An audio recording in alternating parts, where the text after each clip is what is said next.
Welcome to the Race to Redemption podcast on Moral Edge, broadcasting from Israel on the Moral Edge Studios. And I'm sitting here with Michael Gerbitz today. Michael, it's great to have you on the pod. Thank you so much. Great to be here.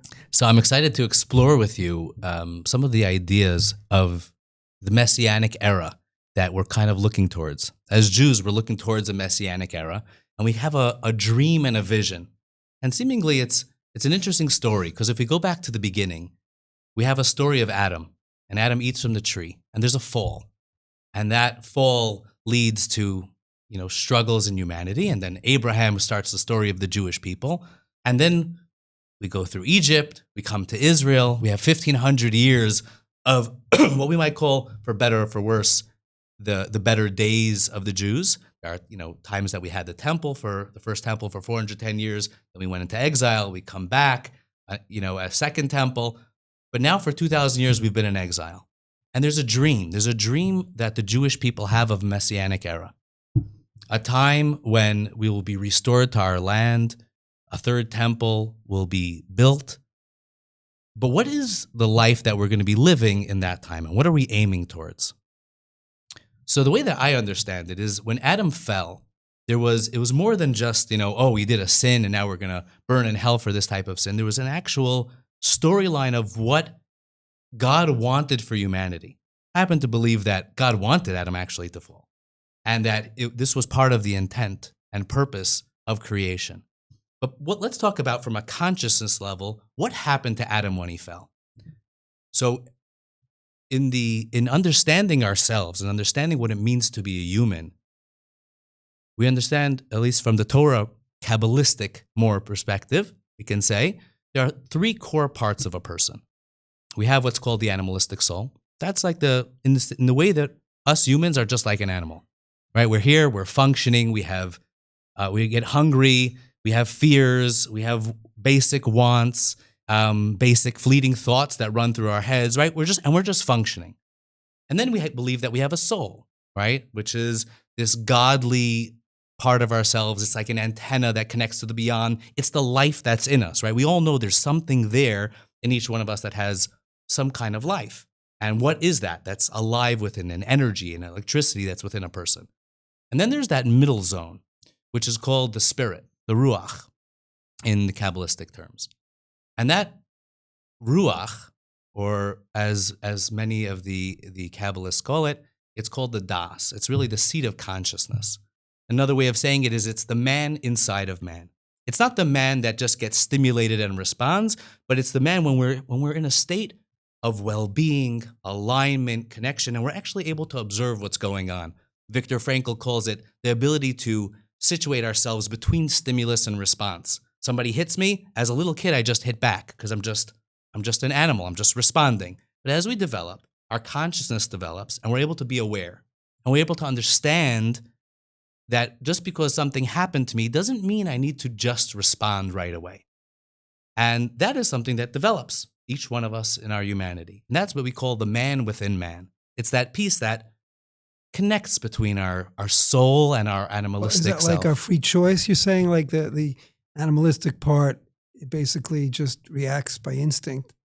And the soul is obviously connected to God. And if it wasn't impeded by our physical desires, it would only do holy things, only desire that. And the middle ground is kind of where the struggle is. Yeah. It's definitely the place that we develop free will. I think it's also the place that, there's a few core elements that we might say. It's the ability to have abstract thought, the ability to use your imagination, the ability to have focused thought. It's the place of intuition, the place of self-awareness, right? There's many different elements to it. But for sure, it's the place of free choice, meaning, as the greatest masters from all walks of life have said, there are so many people that are living life and they haven't yet had a moment of free choice because they're just running. And sometimes they actually can be really well-trained animals, right? Like we have an animal that sometimes it won't eat the food until his master says eat. I would say, probably much of what we do in our daily routine is rote. We're doing the same thing pretty much every day. Exactly. We get up. If we're religious, we'll pray in the morning, and then we'll study some Torah, or maybe that is at night, and then we go to work in the middle of the day. We come home, we see our family, we have our meals. It's pretty much, except for this Shabbos, the Sabbath, which is a whole different dimension. But really, during the week, everything is more or less by rote. Yeah. So not a lot of thought goes into what we do when it's routine. Right. Which makes certain parts of our life that are supposed to have more depth to it. It kind of reduces the effectiveness of what we're supposed to get out of life, because we're not, for example, if we're praying and we're just kind of going through the motions, the same thing we say every day, we're cheating ourselves and we're cheating God, because we're not really focused on, the depth of what we're doing. We're doing it more just repetition-wise. Right. We're not present. We're just, like you said, we're just being animals. We're not achieving what it means to be a human. This unique combination of soul and body that is actually able to access other things. Right. And so, just to keep it short, I think that one of the things that we're aiming towards is that through the exile, we have, so to speak, a part of us has been disconnected. When Adam fell with the sin, part of what fell was that he had now a disconnection from his soul, and his consciousness fell into his animalistic side. And our job for the last few thousand years is to redevelop the consciousness and to, so to speak, raise our awareness out from being stuck within that animalistic soul. So as opposed to just being someone who lives by rote, someone who's just running off the system, just running off responses, actually fully manifesting that free choice, that awareness, and really reattaching ourselves to living as soul-oriented people. Well, we have to focus on the fact that we have like I said, the free choice to do what we want. We have to realize that almost everything in life is a choice. I mean, certain circumstances we're given by God, which we can't, whether beyond our control. What situation you're born into, different things that happen in your life that just happened that you weren't involved with, wasn't related to your decision at all, and you have to deal with that. But basically, how we react to those things is all our choice. We get given certain things, and then we can choose how we want to process them and how we want to try to make better. If it's a bad situation, how to make it better. If it's a good situation, how to appreciate it and make it better as well. So that's what really life is. It's just a bunch of decisions. If we're just being guided by our instinct and we're not conscious that we can really decide what we want to do every second, really, then we're kind of cheating ourselves. But how does that, okay, so I'm good with that, it makes sense. What does this have to do with the Messianic era? What does it have to do with, this is like a personal, if you want to say race to redemption, right? We're all trying to redeem ourselves by using our power of choice to make the right decisions and get closer and closer to God. But how does that play out in terms of the Jewish people through history and in terms of the Messianic era? I think there's a fundamental shift that needs to happen. And that fundamental shift is tapping into what does it mean to be human. So level one, I think, is tapping into the fact that we have free choice, that I can be proactive, that I can choose to live the life that I want to live. And even though we do have free choice, I don't believe we have free choice in everything, because we are in many ways limited by our circumstances. There are certain choices in life that once we set ourselves up in a certain direction, it opens up new options. And there's always a level of free choice. I think at the most essential level, the only free choice that we really have in a given moment is the ability to become aware and present in the moment, to see where I am right now and say, okay, what are my stimuli? What's coming at me? And how do I want to choose to respond to those? But we can also, everyone has this, it's called the Nakudas HaBechira, right? Right, this point of free choice. Point of choice, and it's different for everyone because everyone's struggling with different things. But this is Rav Dessler talks about this. You have the ability to raise that Bechira point of choice by effectively making things instinctive and not having to struggle. So I'll give you an example. Let's say a person is not religious, okay? Not observant. And he's going to undertake certain observances. And, let's say at the beginning, he wants to try to observe Shabbat, right? It's really hard. It's like very restrictive. Can't do this, you can't do that. Of course, right. We know all the things you can do. And the beauty of it is, but they're not there yet. They're kind of working through not turning lights on or not whatever, that kind of stuff, which is hard in the beginning. And it's a struggle. Like, it's always like, okay, I want to turn the light on. I need to look at my phone. They're constantly choosing to do the right thing because that's where their struggle is. Right. But once they get to a certain point, they're like, okay, like now I'm completely committed to keeping the Sabbath, right? I don't struggle with turning lights on. I might struggle with maybe focusing on my Sabbath prayers that I don't really understand because they're different than the weekday prayers. I'm working on that. I'm working on trying to really focus on the words. It's not so easy, but that's where I'm struggling. But I'm not going to go turn a light on the Sabbath because it's below my. So what's interesting is that our level of choice, we can choose to put things below that, and like then we don't struggle anymore. We don't have free choice about whether. Do you have free choice whether to turn a light on? That's not, you don't. Right. You'd say I don't. I'm so accustomed to it, I don't even think about it. Right. So making our instinct at a higher level is an amazing thing. We're always going to struggle, but if we can make that struggle at a higher point, we've now turned if you want to say, the animalistic instinct into a much higher level than an animal, because we've now chosen to not struggle about certain spiritual things, and that's amazing. So that's the growth of the person, constantly bringing the battle line higher and higher and higher. Yeah, as a kid, I remember I was like running my finger along a chain link fence, and just like waiting for a bus or something, and I'm running my fingers, and how it goes up and down, and one of the things that hit me was this idea is that I can't get to that top of, the chain link fence unless I jump. But if I'm just running my fingers along it, at every point, I can go up or down. And if I choose to go up, then my next two options will take me up a little more or down a little more. And that became a metaphor for life and growth because, like you said, we can't choose something that's way beyond our realm. Like I can't suddenly become a master guru, a meditator praying on the highest level. I can take half steps. Right. I want to make my best days from last year. I want to make my regular days closer to that. And I want to make new best days. And I want my lowest days to be a little bit higher than they used to be. And slowly we can elevate our lives. So do you see that, let's say, looking at more of a macro level, like the Jewish people, as we go through history, because it's not really, I don't know, maybe what's your insight on this, is that I don't think it's fair to say that the Jewish people have been growing higher and higher and higher. In fact, a lot of times you hear the opposite. Yeah. Every generation we get away from Sinai, right, from receiving the Torah, we're another step away from that, which means we're at a lower level than they were thousands of years ago. So on a personal level, each person is trying to grow and raise that bechira point of choice. Yeah. But the Jewish people as a whole, doesn't it seem like seems like we're falling off the end? We're falling off. So you would think that building to the Mashiach, the Messiah coming, we're getting higher and higher and higher, and we're just at that point, and boom, he's coming. But it seems like we're getting lower and lower and lower, and then at a certain point, like when the Jewish people were saved from Egypt, right?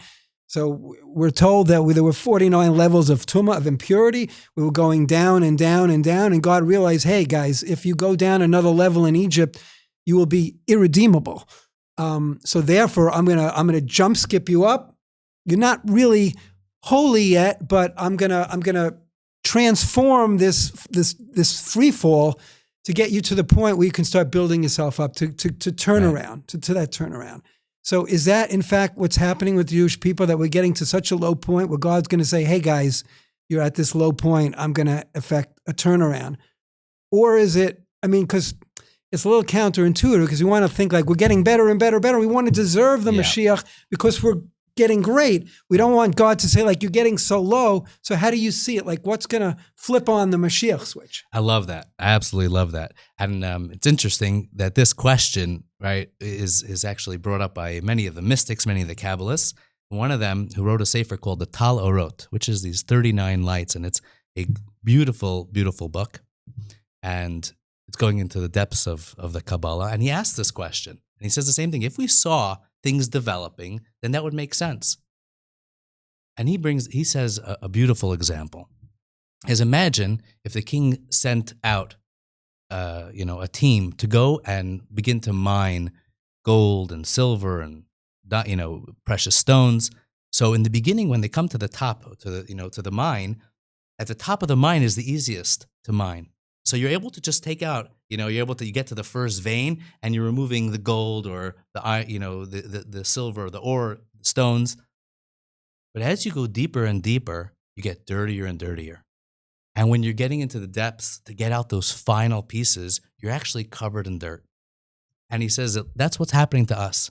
He says you go back to the early generations, and yeah, they also did the biggest lifting because, our forefather Abraham, Isaac, and Jacob, right, they came along and they were able to do the big pieces. They established the core fundamentals. Moshe, a great Moses, and his brother Aaron, Yosef, David, these people were huge, and they were picking up the big pieces. But our job is to be the ones to come at the end to get those final bits and pieces that we need. It's almost as though we're making a tapestry, and this tapestry is going to come together in the final moment and be a glorious, beautiful tapestry that is expressive of all the purpose of humanity. In the beginning, you have like the large pieces, but now we're doing the last little bits, and that's why we're covered in dirt. Because when you're working through the hard things to pull out those last sparks. Do you agree that we're on a much lower level than our forefathers? Yes and no. I think that there's something that you said. Because if this is the hard part, why is God making the lowest generation have to do the hard part, the hardest part at the end? So first of all, according to the Kabbalists, we're not the lowest generation. On the outside, we're the lowest. There's a great master. His name is Rabbi Yaakov Moshe Charlap, and he says that we are the generation of King Messiah, of King David, and we meaning us right now. Well, he's contemporary. He was a student of Rabbi Avram Yitzchak Cohen Cook, and he passed away. It's this century. Yeah, last century, but yeah. Within the last 100 years, and he says that we're the generation of King David. And King David, it's very interesting. About him, it says that there's a line that says, Rabim omrim lanafshi, ein yeshuasa lo be'elokim sela. Many say to my soul, where it's my animalistic soul, there's no hope for you. And he says that on the external, we are a generation that is overwhelmed with feelings of negativity. On the outside, we're sinners. On the outside, we're struggling with everything. We're struggling to even have a few minutes of focused attention, right? We're struggling on everything. But on the inside, on the level of heart, David HaMelech, King David says, Libi chalal bekirbi, my heart is hollowed and open because all I want is God. Our desires, on the level of desire, on the level of the Ruach, the Spirit. Do you see that in this generation? 1,000%.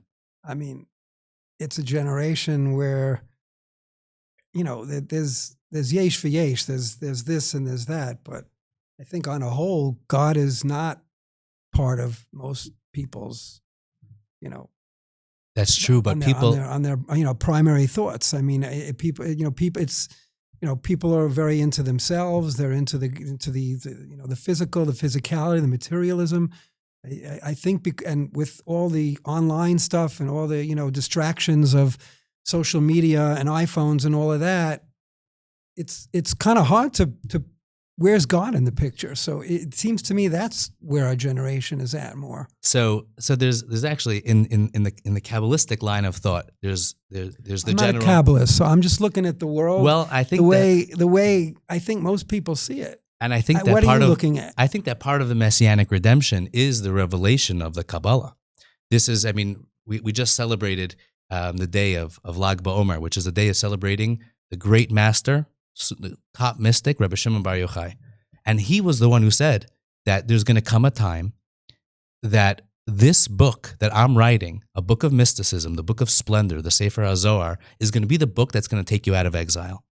Now, it's interesting because at that time, there was a tremendous breakdown in the world, right? We had lost prophecy. And there's a great master, the Or HaChaim HaKadosh, who he said that one of the biggest punishments that we went through in our exile is not just the fact that we've been slaughtered and beaten and sent to every city and country in the world and broken down. He says that's one of the troubles. And that's called avud, we're lost. But there's the pasuk says, avod tovedun. The verse says, you will be lost, and you will be lost. A double expression of being so lost. And he said that's referring to the fact that our whole Judaism is going to drop down a level. We're going to be living the basic externals of Judaism. We're going to be following and keep, you'll see people that are, strapping the phylacteries on their arms, and they're doing it, but their heart is nowhere to be found. And that's this generation. That's this generation. However, in the time of Rabbi Shimon Bar Yochai, the rabbis had it was obviously this is in the time of the Romans, and the rabbis said the Torah is going to be forgotten. And it was a very big thing. The greatest masters, the Sanhedrin, which was the court of 70, the top court, which was the greatest masters, and they got together and they said the Torah is going to be forgotten to the Jewish people. And you might ask, what do you mean? Like, it's not going to be forgotten. Like, we have the great master, Rabbi Yehuda Raice, who compiled the Mishnah, and we had the Talmud, and we have so much. How is it going to be forgotten? But what they were talking about was not the lower level. There's something called a Torah of the lower level and a Torah of the upper level. The Torah of the lower level is telling you what to do. The Torah of the upper level is telling you how to do it. It's a Torah of connection. It's a Torah that teaches us that we are here not just to be doing actions, but to be living a life that's connected to a living God. Well, you see a lot of times, but also in very Orthodox, communities where people, they really don't understand what they're doing or why they're doing it, but they're doing it fervently, religiously. But in today's generation, it's opening. That question is on the lips of everybody. Kids today, they're saying, why do I have to do these? That's why we have a generation where there's so many kids that are going off the path, right? That are, I wasn't around hundreds of years ago, but it seems to me it's quite a high percentage of people that grow up with this religious background and they go through the motions, but then they start to question, and many of them leave the fold. That's true, but there's even more coming back. There's even more. There's even as many that are asking the question. And there are many coming back. It's interesting. Some are being lost, some are coming back. I don't know the net. I don't know. I'll tell you this. First of all, since '67, right, when we got Jerusalem back, we've been living in the biggest return movement of people returning to connection to God, for sure. Now, you could say that there was a burst then, but it's been happening. In Israel, there's a whole movement of teenagers that are keeping Shabbat, and they're not coming from Jewish homes at all since this war. You listen to the words of our captives that come back home, and they're talking about God. Yes, that was really unbelievable. Finding God in the tunnels of death. Yeah, unbelievable. Yeah, and I've been privileged to lead trips for an organization called Momentum, and meeting countless people that just want to stand up and say, I'm a Jew. Mm-hmm. And across America and across the world, you have people that Judaism wasn't on the discussion. And suddenly now people are saying, my Judaism is screaming out from inside of me. I stand with Israel. Why? I don't even know why. And I think that even the reason, the drive that people are, so to speak, going off is because they don't want a Judaism that is just external. And therefore, they're saying, if you don't give me a reason, if you don't show me an authentic connection, if you don't show me how God actually means something to me, I don't want that Judaism. So that, for sure, that exists. I'm not trying to be the negative one here, but just to push back a little bit, it's also a time where it's unprecedented how many young Jewish students are not supportive of Israel. We've never seen, like, I'm in the news business. Every day we're reporting. And a lot of this anti-Semitism and anti-Zionism, to me, it's really all the same, is fueled by a lot of these liberal Jews that they really, I call them self-hating. I don't think they know what Judaism is to really hate it. But the average Jew, let's say, non-religious Jew that felt proud to be Jewish, they're not proud to be pro-Israel anymore. I mean, you can blame it on the Palestinians, you can blame it on all that. But at the end of the day, why isn't that Jewish soul coming up and standing for Israel? So there's a lot of what you say, but there's a tremendous amount of Jews that are just, the only thing they really had was about Judaism was at least they were supportive of Israel. That was some connection to them, not from a religious point of view, nationalistic, Zionistic, we have a country too. We're proud of what Israel's accomplished, but I see that slipping away today. So how do you respond to that? I think that's great. So it's not great. Well, no, I think it's a great point. Okay. I apologize. Yeah, I know. Yes, it's not a great thing. But I think that part of what they're also pushing back against Israel is because in the externals of Israel, we're not getting the solution. Even when I think, like, what is the government pushing for? What are their goals? What are they trying to get to? And yes, in some ways we see that there's incredible things happening, but some things they're not offering the what I see as the messianic dream. There's no vision for this country. The state of Israel is not offering the messianic dream because it's run primarily by non-religious people, not necessarily versed well enough in Torah. I don't know what their beliefs are about the Mashiach, but this is it's not a religious experience. That's to be true, Israeli. but David Ben Gurion did get up and he said, "We are living the vision of the prophets." Right, but right. He said things, and the truth is that some of our leaders are talking like this. I think that one of the essential problems is that we don't have a constitution, right? We don't have a clear. Are we a Jewish state or are we a democratic state? Oh, now that's a very big issue. Yeah, and I think what should be we? Let's get into this a little bit. What should Israel be? I don't know if I have a good what do you answer. Think? Let's say you had the power to make Israel, kind of write a constitution, or because we don't have a constitution because 2 Jews, 3 opinions. We can't agree on anything. Even religious Jews can't agree. That's right. How in the world could we make a constitution? But Israel is really having an identity crisis. I think it really came out October 7th. Yeah. On the positive side, I think people realize that we have a lot more in common than we have, against each other.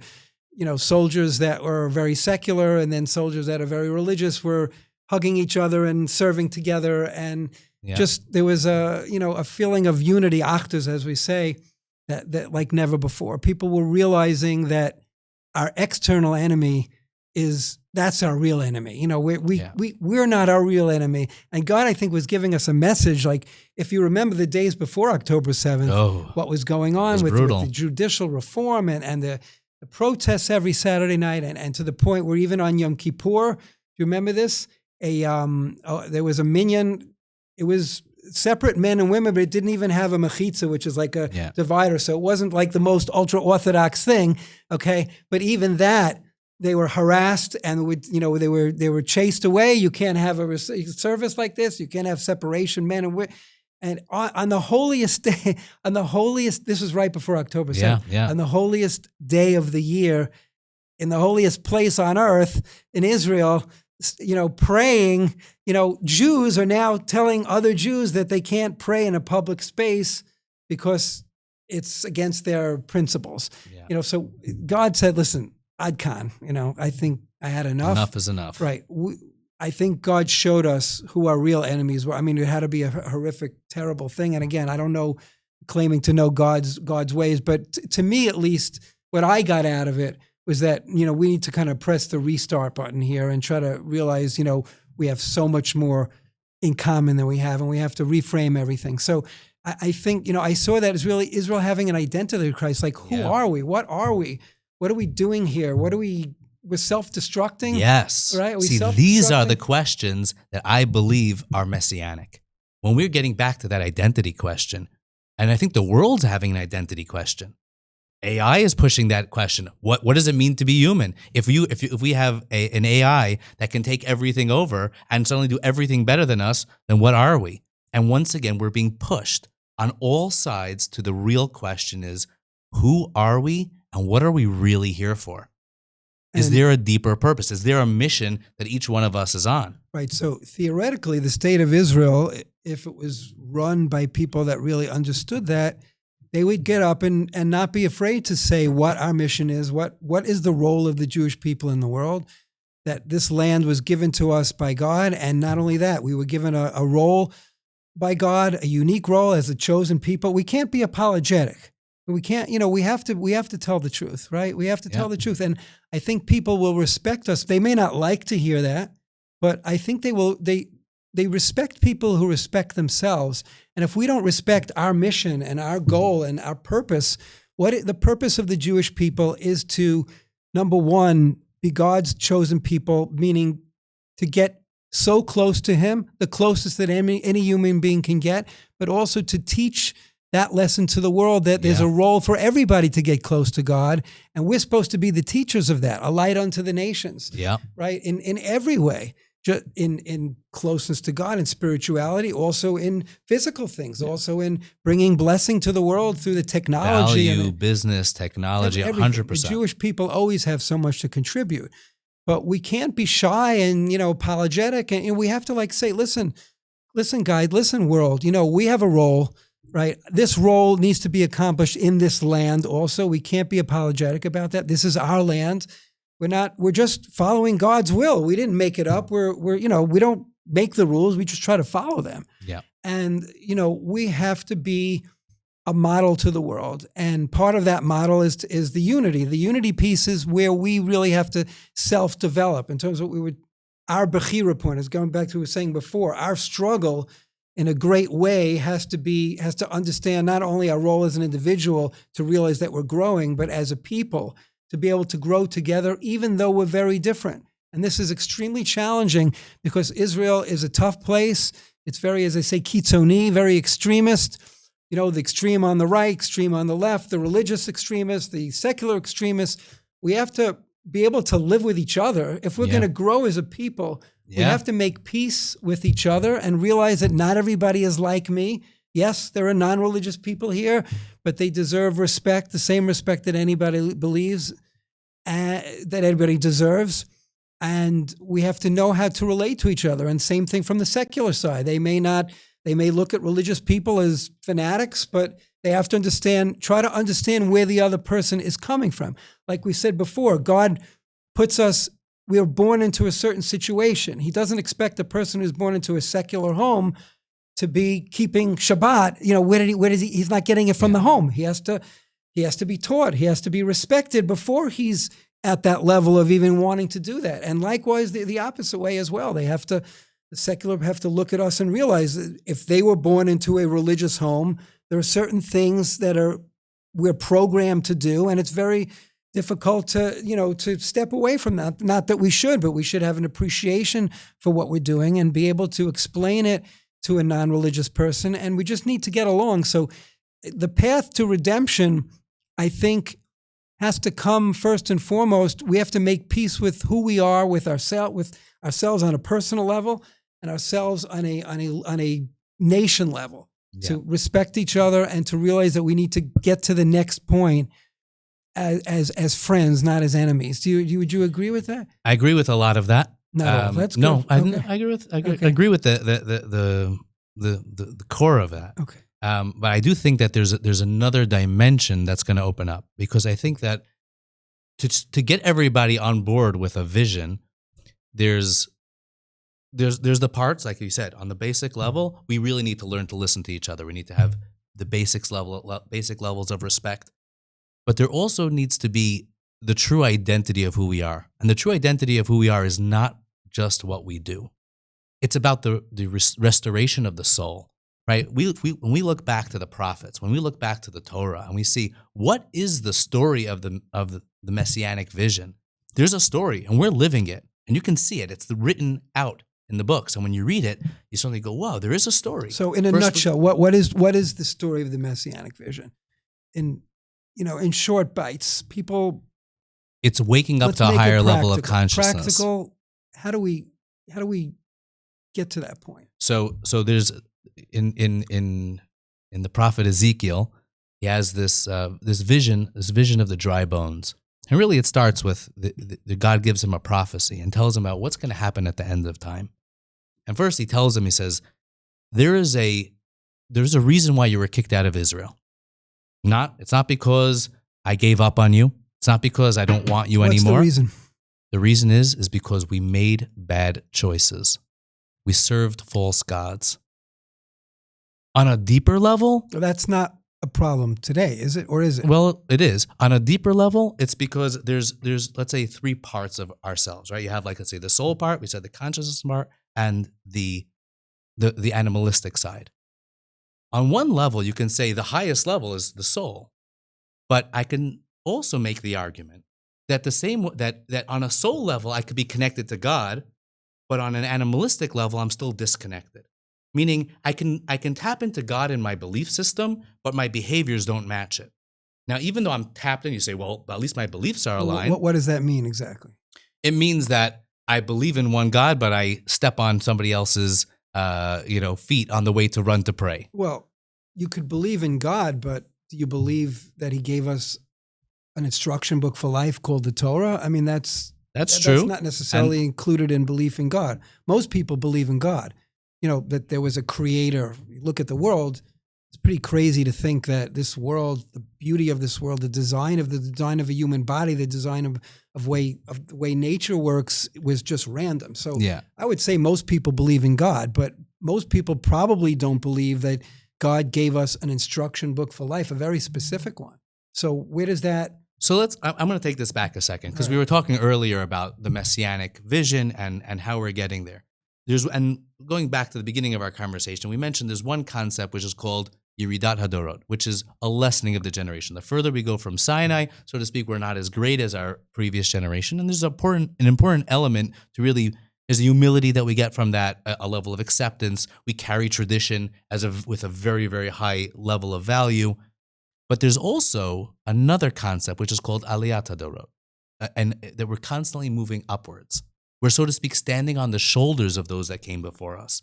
And now we're able to access certain things, even though we might not be as big, that maybe somebody further back on the chain was this big and I'm only this big. But if I'm standing on the shoulders, I'm that much closer. And what does that mean? It means that, let's say in the first stage, we're hearing the Torah. When we got the Torah on Sinai, there is a level of anytime that you access a new bit of information, there's a process before that information becomes integrated into the essence of who you are. I like to say in a joking way, when we left Egypt, we didn't have potato kugel and cholent, right? Which is ethnic foods that we only got by going through Europe. We had bagels and lox. Right? We had bagels. Now, why is it important to have foods?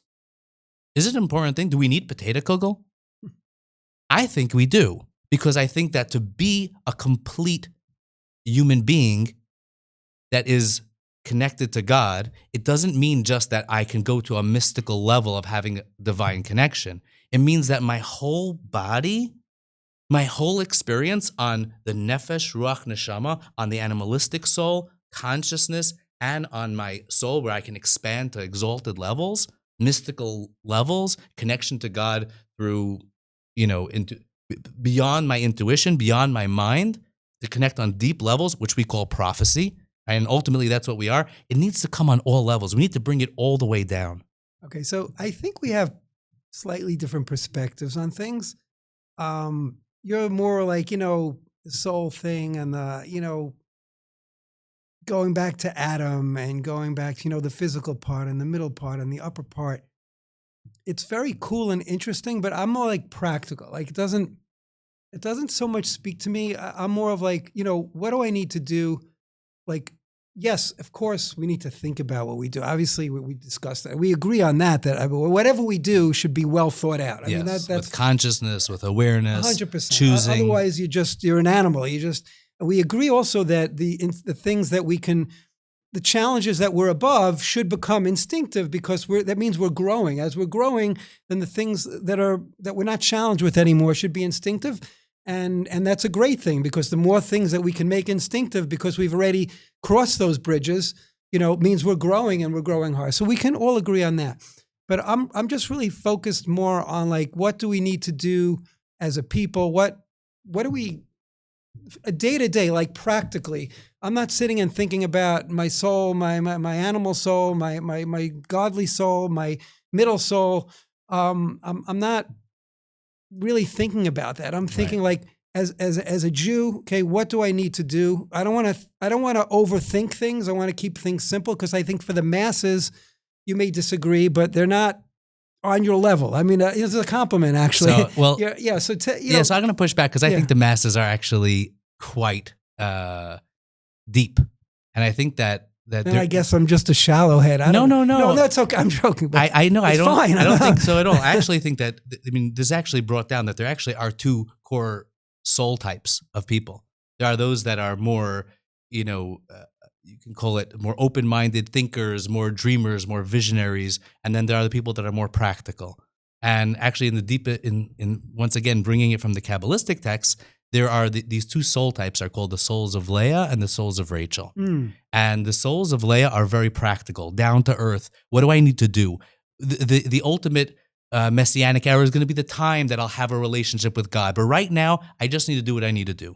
And the souls of Rachel are the souls that are saying, if I'm here, I want to connect to that purpose now. I want to be in a relationship with God. I don't want it just to be a God who told me what I need to do and I'm doing it. I want to have that open level of relationship. But yes, you can still, if you're in my camp, if you want to call it, you can still have a great relationship with God. All you have to do is talk to him, just pray with some kavanah, or even just besides the text that we have to say the words every day, just sit down, talk to God for 5 or 10 minutes. I do in the morning. I thank him. My big thing is thanking. We could do a whole pod just on prayer.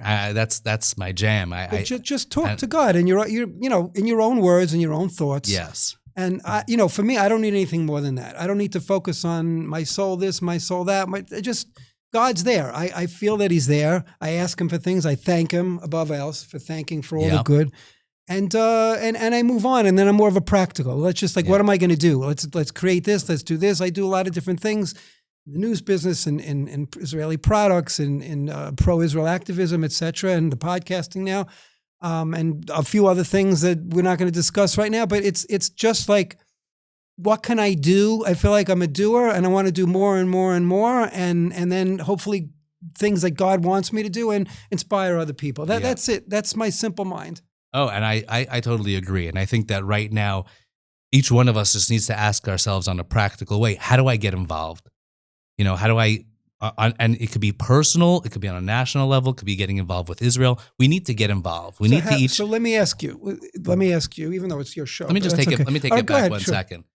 There's an idea when man was created. Who was first man? Right? We talk about Adam, and it's a deep concept because we're trying to understand who am I, right? And really, we are all man.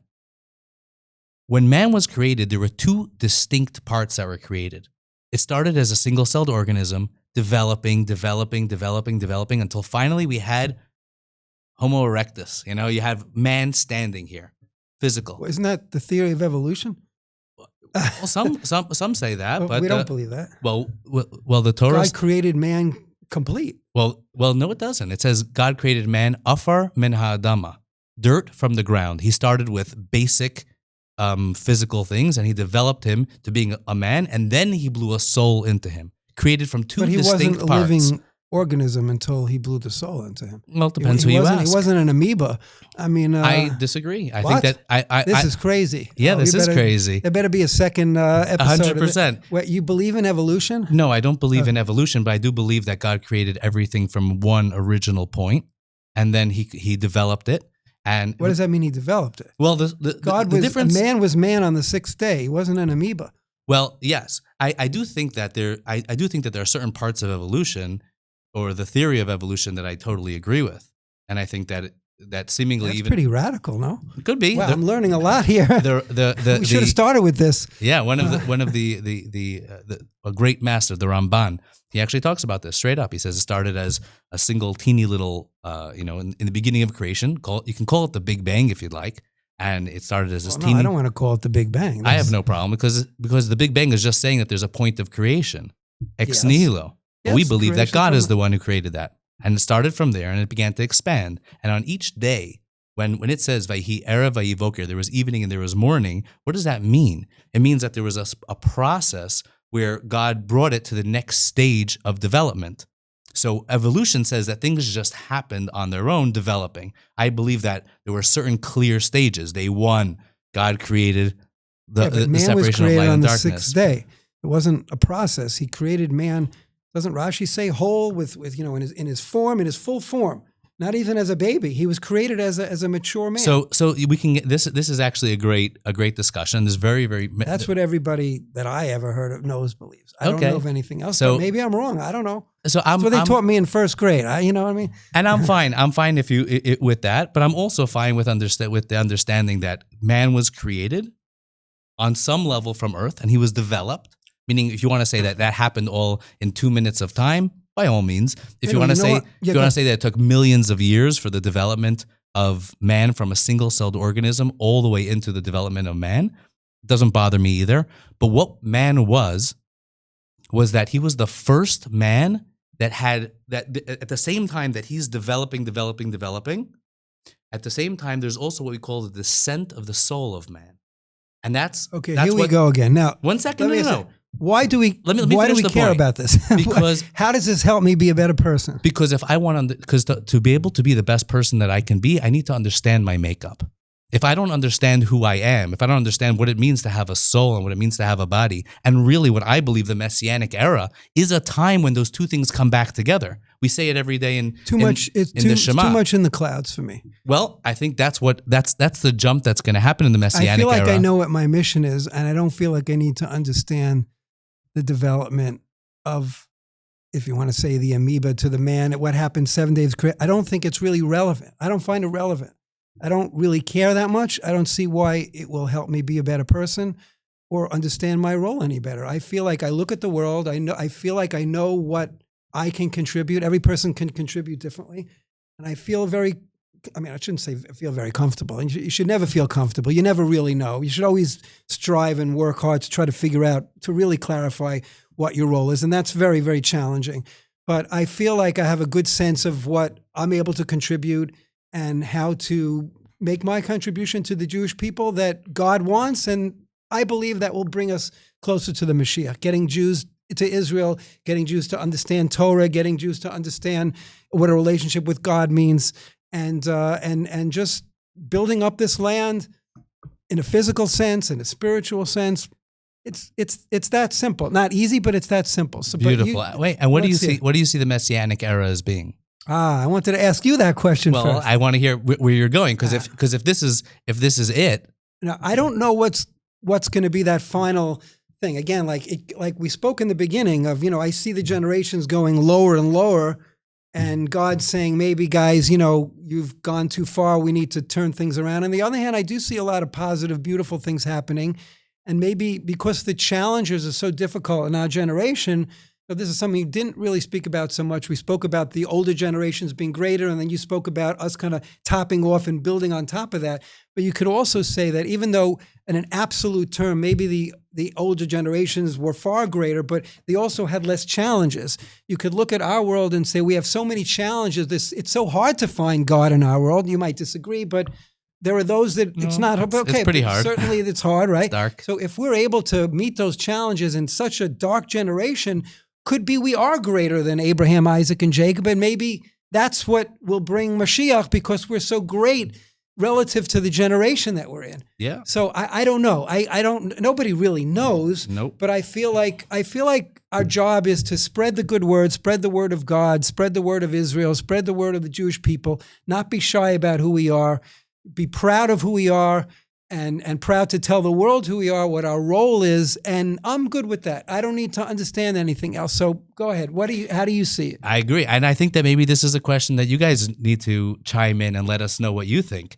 Is it enough just to be doing the externals? Does that fill it for you, or are you looking for that personal connection? Are you looking for that relationship that says, "I do want to understand"? Meaning.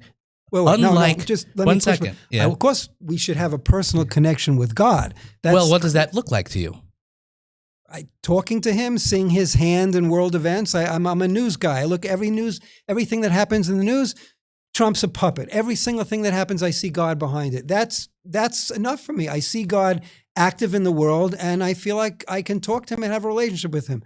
That works for me. Nice. And I agree that is definitely very real. And for many people, that is already one dimension. And even for myself, seeing God's hand in the world is one level of a relationship with God. But there's also a part of man, of me, and of many people that are looking for when I pray, I want to also be able to have that relationship where I feel God inside of me, where I feel that personal relationship. I'm looking for something more than just fulfilling a specific set of things that I need to do throughout my day. I agree with you. Yeah. But I don't know, maybe I think we agree that we want a personal relationship. So where do we not agree? So for example, like when I look at the prophets, and the prophets say at the end of time, "V'nibu b'nechem uvnosechem," your sons and daughters will once again return to prophecy. I see that prophecy is opening back up today. The channels of prayer are opening back up, and this was so to speak in the same way that there was this descent throughout the generations, and in some ways we're going lower and lower, but in some ways we're going more and more integrated. And the greatest Jewish mystics were actually teaching more and more how at the end of time it's going to be revealed where each person is going to be able to be a mystic in their own right, where each person is going to be able to once again open up to that place where they can connect their heaven and earth.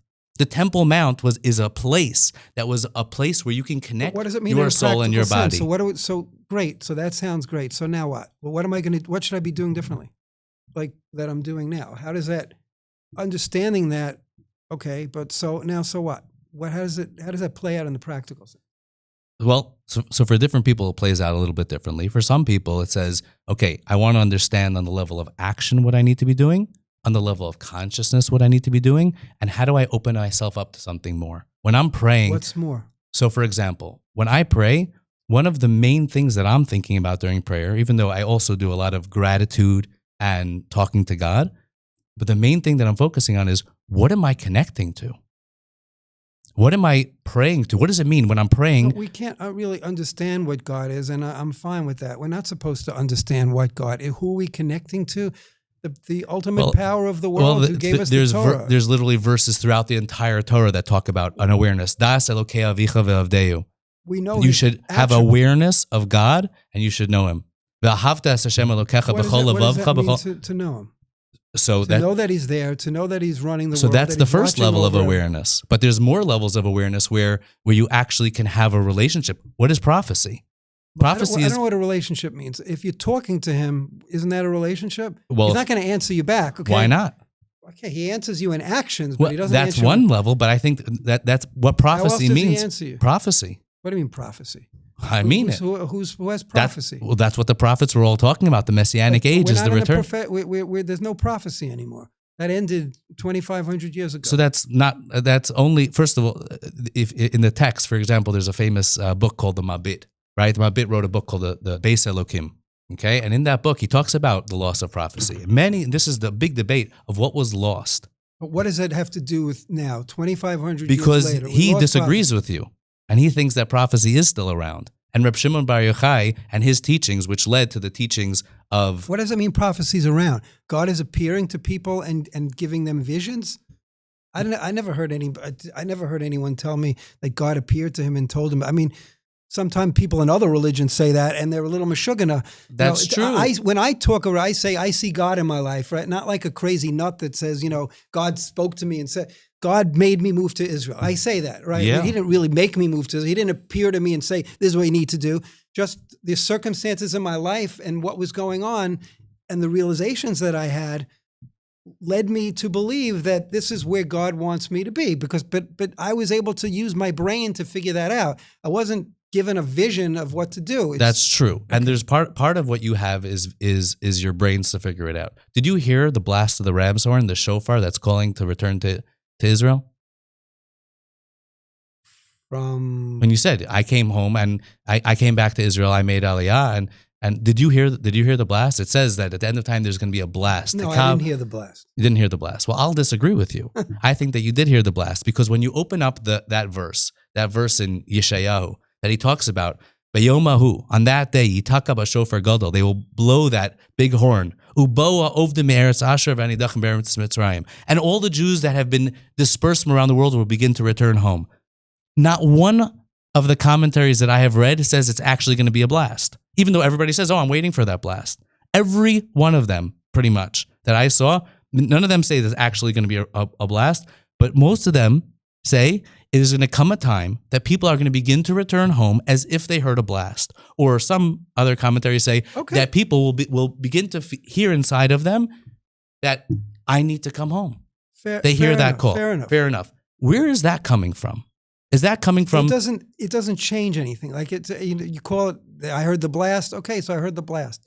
What's the difference? I came. Because I felt like believe- it was the right thing to do. I felt like God was leading me in that way. Right. So I'm not relating to this verse that talks about the blast because I don't know. That's just not in my. I don't think it really makes a difference. What's the difference? Because I think it's a very real, meaning the prophets, everything that was written down in the prophets is only the things that we need for our generation or for all generations to come. They didn't write down all prophecy. There were countless prophecies that weren't written down. What was written down is for us because it's going to open us up. And I want to understand that right now, one of the things that's opening up in this Messianic era is that we're going through a big shift. And part of that big shift is that the soul is opening up more and more. And when we're living in a state of being a soul and body together, we're not just living with our brains and reading just the externals of the Torah. We're also connecting to what God is talking to us and how He's communicating to us right now. So that's great, but again, it's theory, it's deep stuff. It doesn't really speak to me, and I don't know that I would change anything that I do. No, with that consciousness, I don't know. I don't know.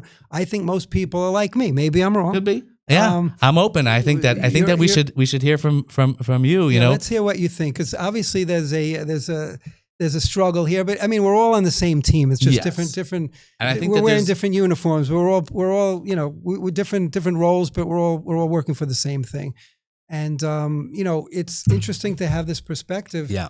But again, you got to decide what speaks to you. And, at the end of the day, we need to get to the same place, right? Yes. I'd love to, we're not going to do it on this podcast, but I'd like to explore what you see in Messianic times when Mashiach actually comes. What is life going to be like then?